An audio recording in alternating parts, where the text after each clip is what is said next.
Assalamualaikum warahmatullahi wabarakatuh. Alhamdulillah wassalatu wassalamu ala rasulillah wa ala alihi wa sahbihi wa mawala.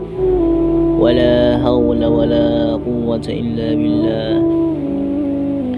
Hadirin yang dimuliakan Allah subhanahu wa ta'ala,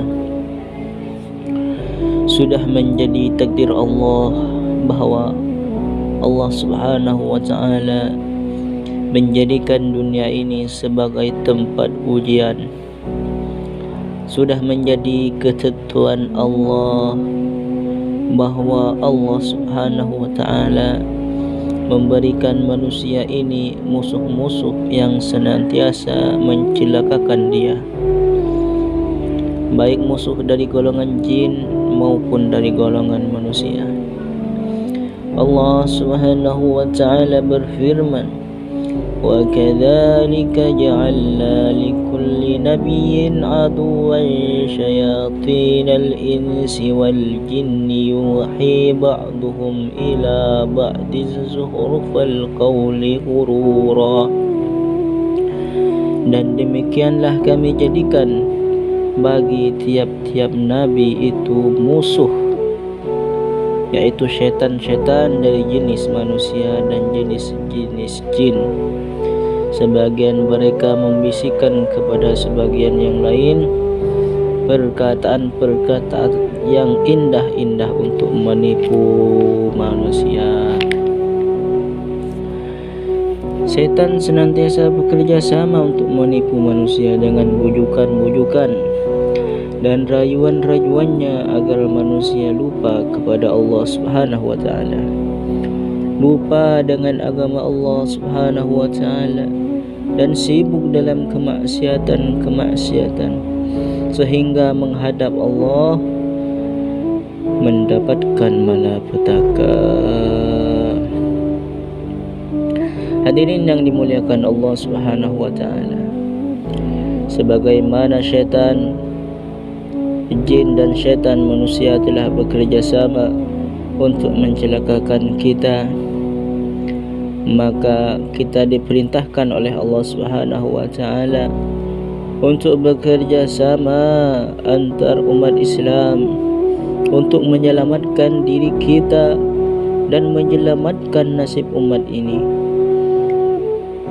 Gotong royong bekerja sama alal birri wat taqwa, bagaimana kita bisa selamat mendapat ridha Allah subhanahu wa ta'ala, bebas dari neraka Allah subhanahu wa ta'ala, dan masuk ke dalam syurga Allah subhanahu wa ta'ala.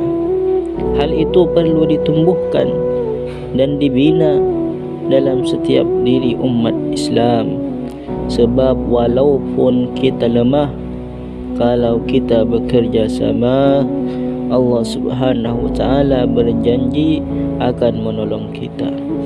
Kalau Allah subhanahu wa ta'ala menolong kita, maka syaitan jin dan syaitan manusia pun tidak bisa berbuat apa-apa. Hadirin yang dimuliakan Allah subhanahu wa ta'ala, kerjasama dalam kebaikan adalah perintah Allah subhanahu wa ta'ala. Kita bukan hanya diperintahkan untuk menjadi orang yang baik saja, tetapi juga diperintahkan supaya bekerja sama mewujudkan kebaikan. Bukan hanya diperintahkan supaya ibadah saja, tetapi kita juga diperintahkan untuk bekerja sama di dalam ibadah. Bukan hanya diperintahkan berdakwah saja, tetapi kita juga diperintahkan untuk bekerja sama di dalam dakwah. Kita bukan hanya diperintahkan bekerja sama dengan umat Islam yang masih hidup, bahkan kita juga diperintahkan untuk bekerja sama dengan umat Islam yang sudah mati sekalipun. Kepada orang-orang yang sudah mati, kita diperintahkan untuk supaya mendoakan, Rabbana ighfir lana wa li ikhwanina alladhina sabaquna bil iman ولا تجعل في قلوبنا غلا للذين آمنوا ربنا إنك رؤوف رحيم. Hadirin yang dimuliakan Allah Subhanahu wa taala, dengan umat Islam yang masih hidup di dunia ini, kita bekerja sama untuk mengamalkan agama. Dengan umat Islam yang sudah mati, kita bekerja sama dengan mereka dengan mendoakan mereka. Orang-orang yang telah mati itu pun juga akan mendoakan kita.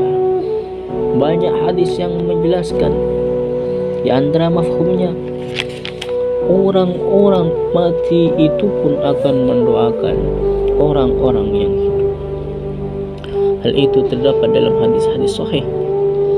Hadirin yang dimuliakan Allah Subhanahu wa taala, nanti di akhirat pun orang beriman akan bekerja sama. Likulli mu'minin syafa'ah.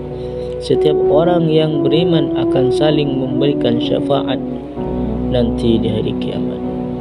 Siapakah mereka? Yaitu mereka yang di dunia saling bekerja sama di dalam mengamalkan agama.